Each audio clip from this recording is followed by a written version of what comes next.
విశాలపురం గ్రామంలో అంగరంగ వైభవంగా మీనా వినేల పెళ్లి జరిగింది. పెళ్లి జరిగిన 3 రోజుల తర్వాత అప్పగింతల సమయం రానే వచ్చింది. మీనా తన తల్లిదండ్రులను విడిచి వెళ్లాల్సిన సమయం వచ్చింది. ఆ సమయంలోనే తల్లి శాంతమ్మ మీనాకు అప్పగింతలు చెబుతూ ఉంటుంది. అత్తగారింట్లో నువ్వు ఆనందంగా ఉండాలంటే అక్కడ వాళ్ళు చెప్పినట్టు అణకువగా ఉండాలి. ఎవ్వరితో కలహాలు పెట్టుకోకూడదు. భర్తకి, మామకి, అత్తకి ఎదురు చెప్పకూడదు. అలా అన్ని చెబుతూ ఉంటుంది. మీనా బోరున ఏడుస్తుంది. మీనా ఏడవడం చూసిన తన పెంపుడు కుక్క చార్లీ బౌ బౌ అంటూ పెద్ద పెద్దగా అరుస్తూ ఉంటుంది. మీనా వెంటనే తన పెంపుడు కుక్క దగ్గరకు పరిగెత్తుకుంటూ వెళ్తుంది. చార్లీని పట్టుకొని ఏడుస్తుంది. చార్లీ, మళ్ళీ నేను ఎప్పుడు వస్తానో నాకు తెలీదు. నువ్విక్కడే ఉండు. అమ్మా నాన్నల్ని విసిగించొద్దు. అమ్మా నాన్న చెప్పిన మాట వినాలి, సరేనా? అంటూ ఏడుస్తూనే ఉంటుంది. దానంతా అత్తగారు సూరమ్మ, మీనా భర్త వినయ్ చూసి చాలా బాధపడతారు. ఇక మీనా తనని తాను సముదాయించుకొని కారెక్కుతుంది. ఇక అందరూ కూడా కారులో కొంచెం దూరం ప్రయాణమవుతారు. మీనా ఒక్కసారిగా ఆపండి. అంటూ పెద్దగా అరుస్తుంది. ఒక్కసారిగా కారాగడంతో తాను దిగి మళ్ళీ తన పెంపుడు కుక్క చార్లీ దగ్గరికి వెళ్లి ఏడుస్తూ ఉంటుంది. ఇక దానిని తీసుకొని అత్తగారి దగ్గరికి వచ్చి, ఇది లేకుండా నేనెప్పుడూ ఉండలేదు. ఇప్పుడు దీన్ని వదిలిపెట్టి నేనస్సలు ఉండలేను. మీకు అభ్యంతరం లేకపోతే దీన్ని నాతో పాటు మన ఇంటికి తీసుకొస్తాను. అందుకు వాళ్ళు సరే అని అంటారు. మీనా చాలా సంతోషంగా దాన్ని తీసుకొని కారులో కూర్చొని తల్లిదండ్రులకు వీడుకొని చెప్పి వెళ్ళిపోతుంది. కొత్త కోడలు అడుగుపెట్టిన వెంటనే హారతిస్తూ ఇంట్లోకి స్వాగతం పలుకుతారు అత్తగారు సూరమ్మ. ఇక ఆ రోజు గడిచిపోతుంది. ఆ మరుసటి రోజు ఉదయం చార్లీ ఇల్లంతా తిరుగుతూ, ఏటమ్మా ఇల్లు ఎంత పెద్దగా ఉంది. ఇల్లు మొత్తం తిరిగి ఎక్కడ కావాలంటే అక్కడ పోసుకోవచ్చు. మనల్ని ఎవడు రాపేది? ఇంతలో మీనా అక్కడికి వచ్చి, చార్లీ, నిన్ను విడిచిపెట్టి వచ్చేస్తానేమో అని నాకు చాలా బాధేసింది. ఏదేమైనా నా అత్త, నా భర్త చాలా మంచివాళ్లు కాబట్టి నిన్ను ఇక్కడికి తీసుకురావడానికి ఒప్పుకున్నారు. చార్లీ మనసులో, ఏటి నువ్వు నన్ను వదిలేసి వెళ్ళిపోతే నేను నిన్ను వదిలేతనేటి? ఇల్లు మొత్తం మీకు పందిరేసినా? నువ్వే టెన్షన్ అయిపోక, నేను నీ దగ్గరే ఉంటాను. సర్లే కానీ ఇంటికి ఒక గెస్ట్ వచ్చాడు, తిండికేటైనా ఇవ్వాలని లేదా? మీ అత్త దుక్కు చూస్తేమో నా తిండి కూడా అదే తినేసినట్టుంది. అలా మీనా చార్లీ దగ్గరుండటం చూసి, ఏంట్రా చార్లీ ఆలోచిస్తున్నావు? ఈ ఇల్లు నీకు బాగా నచ్చిందా లేదా? నాకు చాలా బాగా నచ్చింది, కానీ నాకు మాట్లాడే ఇదుంటి బాగున్నావు. సర్లే నువ్వు వెళ్ళేదని తిండికి తీసుకొని రా. అత్తగారు సూరమ్మ, అమ్మా మీనా, ఆ కుక్కతో ఆడుకుంది చాలుగానే, ముందు మనం తినడానికి వంట సిద్ధం చేయి. సరే అత్తయ్య. అన్నట్టు చెప్పడం మర్చిపోయాను. అది కుక్క కాదు, దాని పేరు చార్లీ. కొంచెం సేపు దీన్నిలా ఎత్తుకోండి అత్తయ్య, నేను వెళ్ళి వంట సిద్ధం చేస్తాను. అంటూ చార్లీని తన చేతికిచ్చి తను లోపలికెళ్తుంది. అత్తగారు దాన్ని తీసుకొని, ఏంటే కుక్కని కుక్క అంటే తప్ప నీ పేరు చార్లీ అని చెప్తుంది? అయినా ముద్దుగా బొద్దుగా బాగానే ఉన్నావు. మీ వాళ్ళు నిన్ను బాగా మేపనట్టున్నారు, అందుకే పుష్టిగా ఉన్నావు. నువ్వు కూడా చూడడానికి బాగున్నావులే పుష్టిగా. నేను తిన్నట్టే నువ్వు కూడా తిన్నావు గల. ఏంటి మిడిగుడ్లేసుకొని అట్లా చూస్తున్నావు? ఇక్కడ నేను చెప్పినట్టే జరగాలి. నీ ఇష్టం వచ్చినట్టుగా అటు ఇటు తిరిగితే కాళ్ళిరో కొడతాను. మీనాలాగా బుజ్జగించి చెప్పను, అర్థమైందా? అర్థమైంది. ఏం అర్థం కాదు? నువ్వు నా కాలు ఎరగొట్టిన వెంటనే నిన్ను పేక పట్టుకోనా? అని అనుకొని ఆమె మీద చుచ్చు పోసేస్తుంది చార్లీ. సూరమ్మ వెంటనే దానిని కిందికి వదిలి, ఎక్కడ పడితే అక్కడ చుచ్చు పోయకూడదు, ఒక్కచోటే పోయాలి. ఒక్క దగ్గరే పోయాలా? ఏటి నీ దగ్గర మంచి వాసన వేస్తుంది, ఇక్కడే పోసేస్తుండు. చేచే, ఒసై మీనా, నీ పాడుకుక్క నా మీద ఉచ్చబోస్తుంది. ఒకటే కంపు, కొత్త చీర మొత్తం నాశనం చేసింది. అంటూ కేకలు వేయడంతో మీనా పరుగు పరుగున అక్కడికి వచ్చి ఆమెను చూసి పెద్దగా నవ్వుకుంటుంది.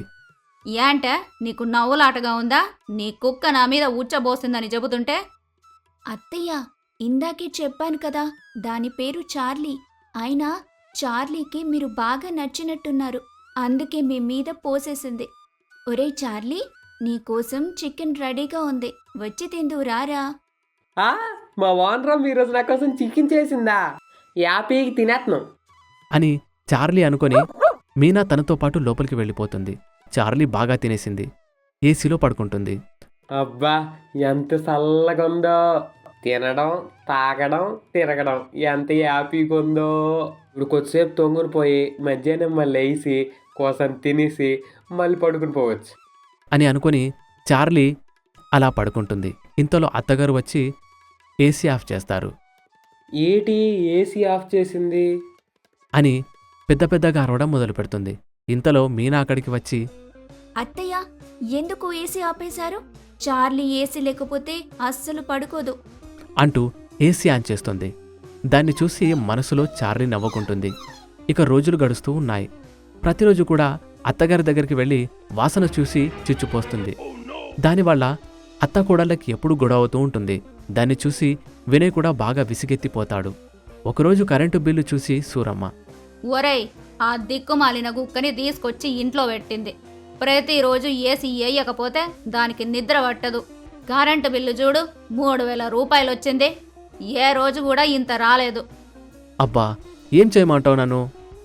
ఇంతలో మీనా అక్కడికి వచ్చి, ఏమండి, మీ అమ్మగారికి మనం ఇక్కడ ఉండటం ఇష్టం లేదండి. అందుకే ఇలా చార్లీ మీద చాడీలు చెప్తుంది. అవునే, నువ్వు ఆ కుక్క ఇంట్లో ఉండడం నాకు అస్సలు ఇష్టం లేదు. రాత్రి సమయంలో నన్ను నిద్రపోనివ్వకుండా ఒకటే అరుస్తూ ఉంది. నీ కుక్క వల్ల ఉపయోగమేమీ లేదు. నేనేటి చేశాను? నా వల్ల మీరందరు గొడవలు పడుతుండ్రు. నా వల్ల మీకు అసలు ఉపయోగమే లేదా? పగలనక రాత్రి అనక మీ ఇంటికి కాపలా కాస్తుంటే నాకు ఇలాగ అంటారా? ఉండు నీ పని చెప్తాను. చార్లీ మళ్ళీ అత్తగారి దగ్గరికి వెళ్ళి అత్తగారి మీద చుచ్చుపోస్తుంది. చూసావారా, మర్యాదగా దీన్ని వాళ్ళమ్మ వాళ్ళ ఇంటి దగ్గర వదిలిపెట్టమను, లేదంటే ఇంట్లో నుంచి బయటకు వెళ్ళమని చెప్పు. నేనేమీ సిగ్గు లేకుండా లేను. ఏమండి, ఇప్పుడు మీరు నాతో పాటు బయటికి వస్తారా లేదా? మన ఇంటి దగ్గర ఇల్లు ఖాళీగా ఉంది, దాన్ని తీసుకుందాం పదండి అంటూ బలవంతంగా వినయ్ని బయటకు తీసుకెళ్తుంది. ఇక మీనా, వినయ్, చార్లీ ముగ్గురు కూడా ఇంటి ఎదురుగా ఉన్న ఇంటికి అద్దెకి వెళ్ళిపోతారు. ఇంట్లో ఉన్న రంగయ్య, సూరమ్మ ఆ విషయం గురించి గొడవ పడుతూ ఉంటారు. నీ వల్ల కొడుకు కోడలు ఇంట్లో నుంచి వెళ్ళిపోయారు. ఆ కుక్కతో నీకేం పని? నాకేం పని కాదు. 2 మనుషుల తిండి తింటుంది. ప్రతిరోజు ఏసీలో పడుకుంటుంది. దానికి తిండి దండగా, కరెంటు బిల్లు దండగా. అవసరమా? పోని ఏదోలే అనుకుంటే ముక్కలేందే దానికి ముద్ద కూడా దిగదు. దానివల్ల ఉపయోగం లేదని చెప్పాను కదా, వదిలేయండి. ఏమిటో ఈ కర్మ అంటూ అక్కడి నుంచి వెళ్ళిపోతాడు. ఇక రోజులు గడుస్తూ ఉన్నాయి. ప్రతిరోజు కూడా చార్లీ రాత్రి సమయంలో నిద్రపోకుండా అరుస్తూ ఉంటుంది. రే, ఎవర్రా మీరంతా? దూరంగా ఏం చేస్తున్నారు అక్కడ? నేను వస్తే మీ పిక్క పట్టేస్తా అంటూ తన భాషలో అరుస్తూ ఉంటుంది. వీధిలోకి కొత్త కుక్కలు వచ్చాయంటే మరింత పెద్దగా అరుస్తూ ఉంటుంది. రే, ఎవర్రా మీరు? నా పర్మిషన్ లేకుండా నా వీధిలోకి వచ్చారు. నేను వస్తే మీరంతా సపా. సారీ అన్న, క్షమించు. ఈ వీధి మీదని తెలియక వచ్చాము. ఇంకెప్పుడు రానిలే, వెళ్ళిపోతాము అంటూ వీధి కుక్కలు కూడా వెళ్ళిపోతాయి. అలా ప్రతిరోజు కుక్క అరుస్తూ ఉంటే ఎదురుగా ఉన్న సూరమ్మకి నిద్ర పట్టదు. ఇంట్లో ఉన్నా బయటే ఉన్నా ఒకటే అరుపు. ప్రశాంతంగా నిద్ర లేకుండా చేస్తోంది ఈ మాయదారి కుక్క. దీనికి ఏదో ఒక పరిష్కారం ఆలోచించాలి, లేదంటే నేను నిద్ర లేకుండా కొత్త జబ్బొచ్చి చచ్చిపోతానో ఏమో అని ఆలోచిస్తూ ఉంటుంది. ఆ రోజు గడిచిపోతుంది.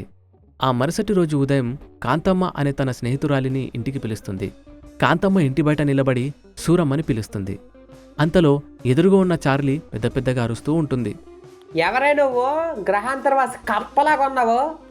వసే మేనా, మీ అత్తింటికి ఎవరో దొంగతనంకి వచ్చారే. మీ అత్తకి పిలుస్తుంటే పలకట్లే. 2 మనుషులు తిండి తినేసి పడుకుని పోయింది గల.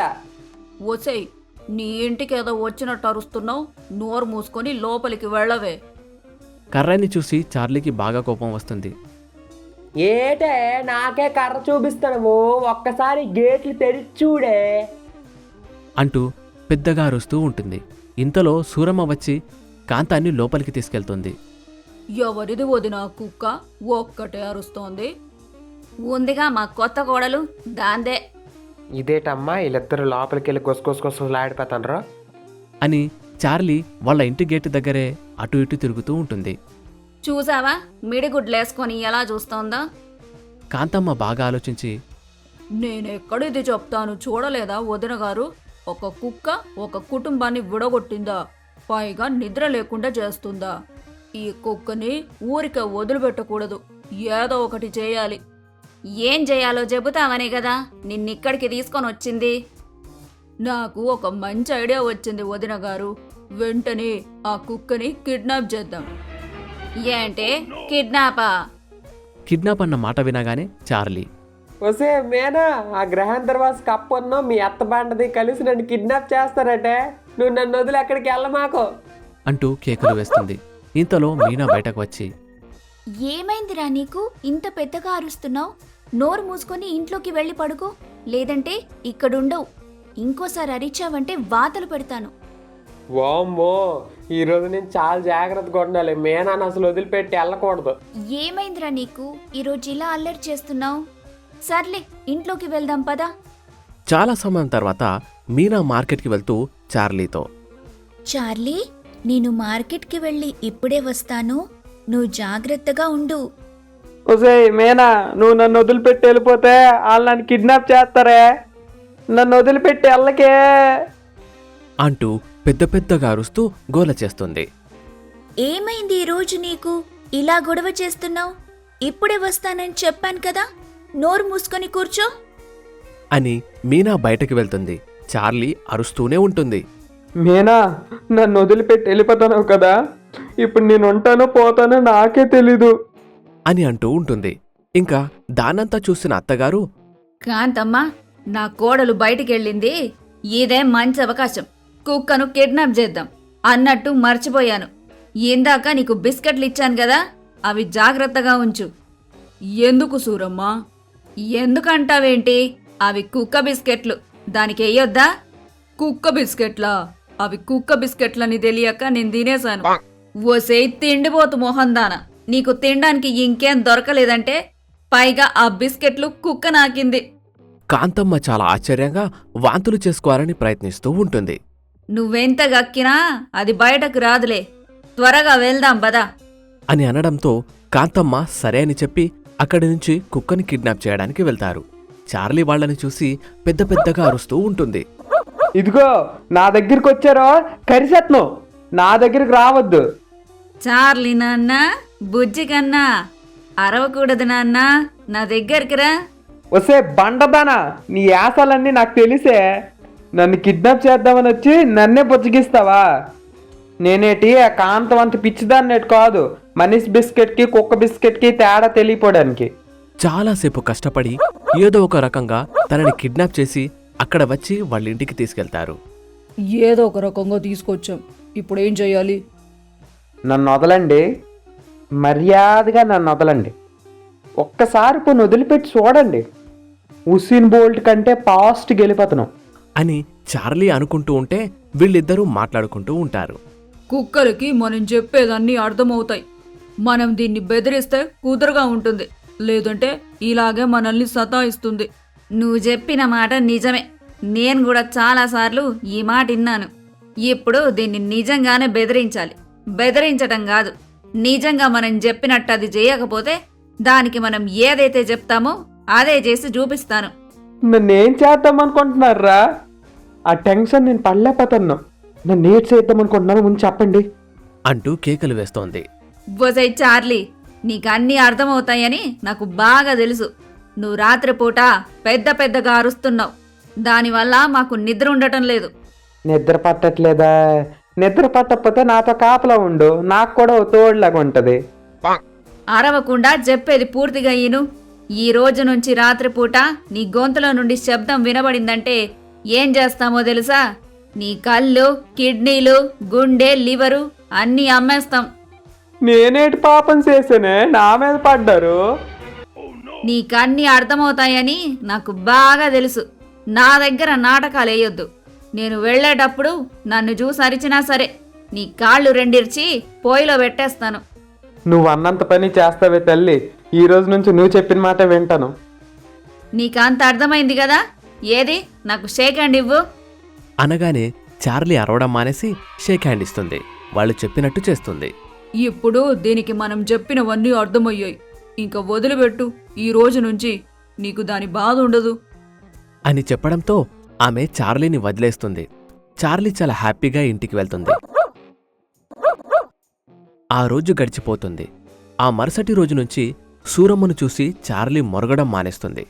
దానికి దండం పెట్టడం లాంటివి చేస్తుంది. దాన్నంతా గమనించిన మీనా తన మనసులో, ఏంటి మా చార్లీ మా అత్తగారిని చూసి అరవటం మానేసింది? ఆమెను చూసి గౌరవించడం మొదలుపెట్టింది. కొంపతీసి చార్లీకి మందేమైనా పెట్టిందా? ఒసే అత్త, నువ్వు నా చార్లీని ఏదో చేశావు, మందు పెట్టావు. అందుకే అది ఎవ్వర్ని చూసినా అరవటం లేదు. నిన్ను చూస్తే అస్సలు అరవటం లేదు. ఏం చేశావే? ఆ మాటలు విని అత్తగారు బయటకు వస్తుంది. అత్తగారు ఆమె మీద గొడవ పడుతూ ఉంటుంది. ఇంతలో ఒసే మేనా, చీ, నువ్వు నన్ను బతకనిచ్చేలా లేవు. అలా కళ్ళు కిడ్నీలు అమ్మేస్తారట, నా మాటినే. అంటూ కోడలి మీద అరవడం మొదలు పెడుతుంది చార్లీ. దాన్ని చూసి మీనా, వామ్మో వామ్మో, ఇక్కడ ఏం జరుగుతుందో నాకు అర్థం కావటం లేదు.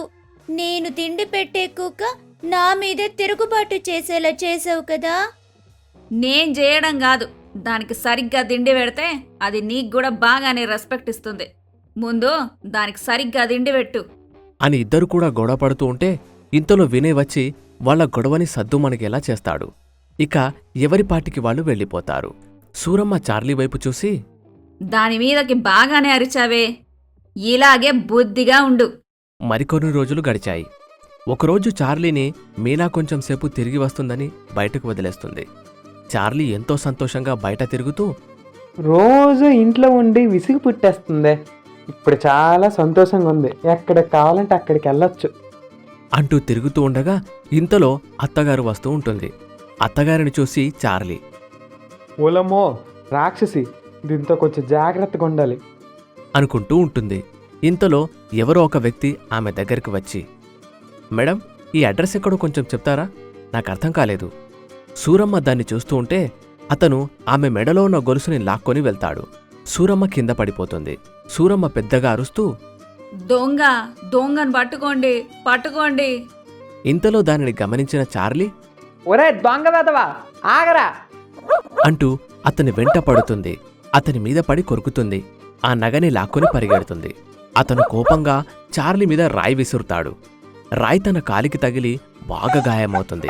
అప్పటికి అక్కడికి మనుషులు రావడంతో ఆ దొంగ పారిపోతాడు. ఇదిగో నీ నగ, నేనుండగా నిన్నెవరూ ఏం చేయలేరు. దానిని చూసి ఆమె కంటతడి పెట్టుకుంటూ, చార్లే, ఇది మా అమ్మ నాకు బహుమతిగా ఇచ్చింది. దీనిలో మా అమ్మని చూసుకుంటున్నా. నువ్వు సమయానికొచ్చి కాపాడావు.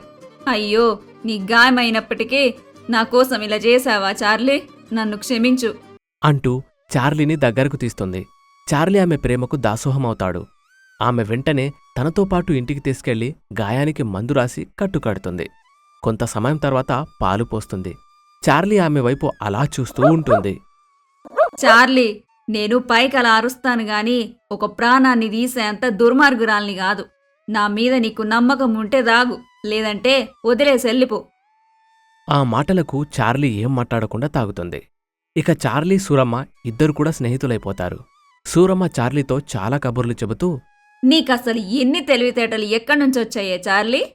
నాకు తెలివితేటలు దేవుడే ఇచ్చాడు. అలా చార్లీ ఆడుకోవడం చూసిన మీనా అత్తగారి దగ్గరికి వెళ్తుంది. చార్లీ గాయాన్ని చూసి, మీరే కావాలని గాయం చేసి దాన్ని బుజ్జకిస్తున్నారు కదా. సూరమ్మ తనకి ఏదో చెప్పడానికి ప్రయత్నిస్తూ ఉన్నప్పటికీ ఆమె అస్సలు తన మాట వినదు. గొడవ కాస్త పెద్దదవుతుంది. అప్పుడు చుట్టుపక్కల వాళ్ళు వచ్చి ఆమెకు జరిగిన విషయం చెప్తారు. దానిని విని మీనా ఇలా అంటుంది, చూసారా అత్తయ్య, మీరు చార్లీనే వద్దన్నారు, కానీ ఆ చార్లీనే ఈరోజు మీ బంగారాన్ని కాపాడింది. అప్పుడు సూరమ్మ చాలా బాధగా ఆ నగ గురించి చెప్పి కంటతడి పెట్టుకుంటుంది. ఆ మాటలు విన్న మీనా కూడా చాలా బాధగా అత్తగారిని ఓదారుస్తుంది. దానంతా చూసిన చార్లీ, అమ్మయ్యా, అత్తా కోడళ్ళిద్దరూ కలిసిపోయారు. నాకు చాలా సంతోషంగా ఉంది. అమ్మ మీనా, ఇక మీదట మీరిక్కడ ఉండొద్దు. మనందరం కలిసి ఇక్కడే ఉందాం. చార్లీ కూడా ఇక్కడే ఉంటుంది. నాకిప్పుడు చార్లీ మీద అస్సలు కోపం లేదు. ఆ మాటలకి మీనా సంతోషపడుతుంది. చాలా సంతోషంగా ఉంది అత్తయ్య. ఈ మాటలు వింటుంటే ఖచ్చితంగా మేము ఇక్కడే ఉంటాం అని అనడంతో ఇక అందరూ కలిసి అక్కడే ఉంటారు.